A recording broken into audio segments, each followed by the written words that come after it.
Welcome to the final installment of the Euro Fantasy Series, and before we take a look at my team for Matchday 7, let's take a look at how my players performed in Matchday 6. It was a fairly average score for me, 49 points. Considering I could only choose one of Ronaldo or Griezmann, and both of those players went mental, I don't think my score is too bad. At the back, my double Portugal defence paid off, with 2 clean sheets there, and Guerreiro picking up an assist. I had the option of Rui Patricio on the bench, but I thought that game was hard to call, so I hedged my bets with 2 defenders from each team.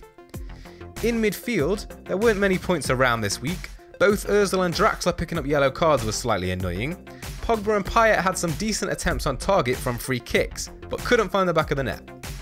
And up front, once again Muller failed to score. He's now gone the entire tournament without a single goal, which is crazy for a player of his quality.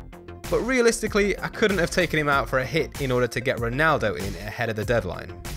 Bale also blanked unfortunately, as Wales were knocked out by Portugal, but Griezmann saved the day for me, 20 points as my captain after he got a brace against Germany, and he could have had a couple more too.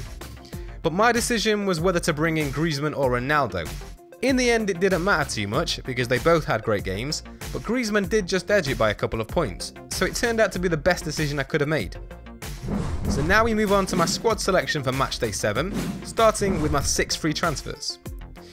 I imagine we'll all have pretty much the same team for the final.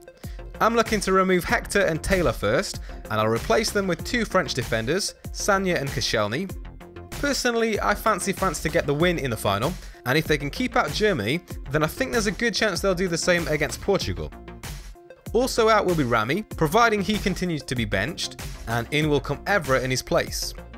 And Ozil makes way for Renato Sanchez, who I think is the standout pick from Portugal's midfield. And finally, Muller and Bale have to go, and they'll be replaced by Olivier Giroud and of course Cristiano Ronaldo. So if I were to make those transfers, here's how my team would line up.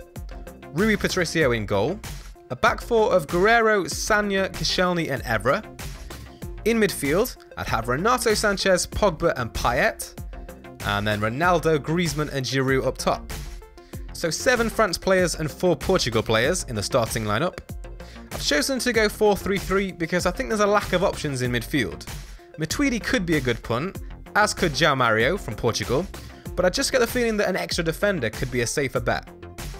And for my captain choice, I think it has to be between the 2 strikers, Ronaldo and Griezmann.